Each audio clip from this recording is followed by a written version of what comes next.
Zein gogorra den gauzak ondo egiten saiatzea eta alde guztietatik kritikak jasotzea. Noizbait horrela sentitu altzara? Hori zen Jesusen eguneroko errealitatea. Gaixo bat sendatzen bazuen, kritikak. Gonbidatu zutenengana bazkaltzera joaten bazen, kritikak. Aholkuren bat ematen bazuen, kritikak ere bai. Edozer gauzarengatik, kritikak. Ezin zuen ezer egin kritikarik jaso gabe. Baina naiz eta kritikak jaso, aurrera jarraitzen zuen. Bazekielako egiten zuena ondo zegoela. Horixe bera gertatu zitzaion gaur aztertuko dugun parabola kontatu aurretik. Deabrudun bat sendatu eta beti kritikatzen zutenek esan zioten deabruak deabruaren boterearekin ateratzen zituela. Hau da, Jesus ez zegoela jainkoaren alde, baizik eta deabruaren alde. Gaurko parabolak erakusten digu gure munduan, guk ikusi ezarren, naturaz gaindiko izakiak daudela. Alde batetik gure zoriontasuna nahi duten jainkoaren aingeruak. Eta bestetik gure suntsipena nahi duten aingeru gaiztoak. Jesusek bere kritikoei esaten die, berak deabru bat ateratzeko egiten duen miraria, jainkoaren boterearekin bakarrik lortu daitekeela. Begira zer esan zuen. Gizon indartsu batek armaturik bere jauregia zaintzen duen bitartean, seguru dauzka bere ondasunak. Baina indartsuago batek eraso eta menderatzen badu, segurantza ematen zioten armak kendu eta ari harrapatutako gauzak banatu egingo ditu.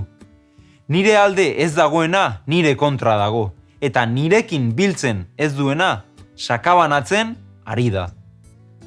Jesusek hemen esaten du, begira, gizon bat bere jauregian dago, eta bera baino indartsuagoren bat etorri ezean, ezingo diote irabazi. Beste hitz batzuetan esan da, nik oraintxe bertan atera dudan deabru hau, bera baino indartsuagoa den botere batez bakarrik lortu daiteke. Eta nor da deabru bat baino indartsuagoa?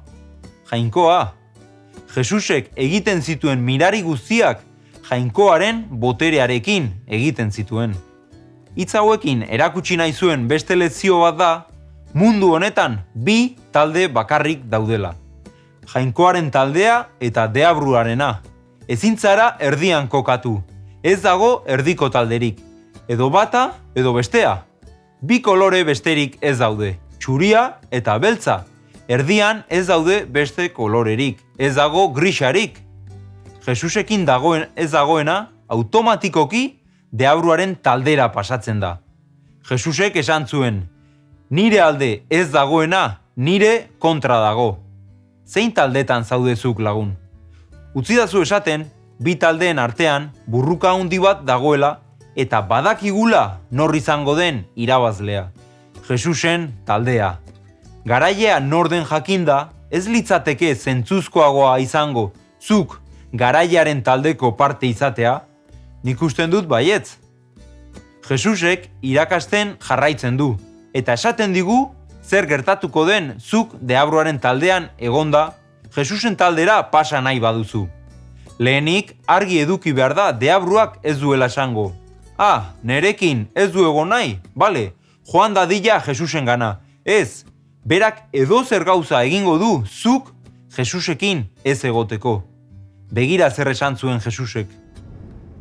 Espiritu gaiztoa noirbaiten gandik irten ondoren, leku idorretan barrena ibili ohi da atxeden bila. Baina aurkitzen ez duelarik, bere buruari esaten dio, noan berriro atera nintzeneko neure etxera.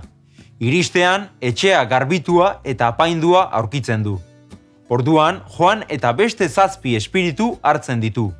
Bera baino gaiztoagoak eta gizakiagan sartu eta bertan jartzen da bizitzen. Horrela, pertsona horren azken egoera lehenengoa baino okerragoa gertatzen da. Jesusek hemen eszena beldurgarri xamarra deskribatzen du, ezta? Utzi esplikatzen zer gertatzen den. Imaginatu zuk ez zaudela Jesusekin. Ez duzu berarekin inoiz inongo harremanik izan. Eta egun batean, Jomedia Euskadiko bideo bat ikusten duzu. Eta Jainkoarekin erlazionatzen hasten zara. Otoitz egiten, Biblia irakurtzen, eta bar. Orduan, Jainkoak bere boterearekin zugan zegoen deabrua bota egiten du. Jauna etortzen da eta esaten dio, benga, alde hemendik Mikelek nerekin egon nahi du eta. Beraz, ospa eta ez itzuli. Deabrua ez da besoak gurutzaturik geratuko. Errefortzuak hartu eta leno berea zen gorputza konkistatzen saiatuko da. Bibliak esaten du gaiztoagoak diren beste 7 espiritu hartu eta erasotzera etorriko dela. Badakizu zein den gure itxaropen bakarra? Egunero jauna gure bihotzean izatea. Jauna hor badago aldia 1000 deabru etorri ezin izango direla zure bizitzan sartu. Ez baitago Jainkoa baino indartsuagorik. Deigarria iruditzen zait Jainkoa eta deabruaren arteko jokatzeko eran dagoen kontrastea. Jauna gure baimenarekin bakarrik sartu daiteke gure bihotzera. Eta zertarako sartu nahi du? Gure existentzia errazagoa eta zoriontsuagoa egiteko.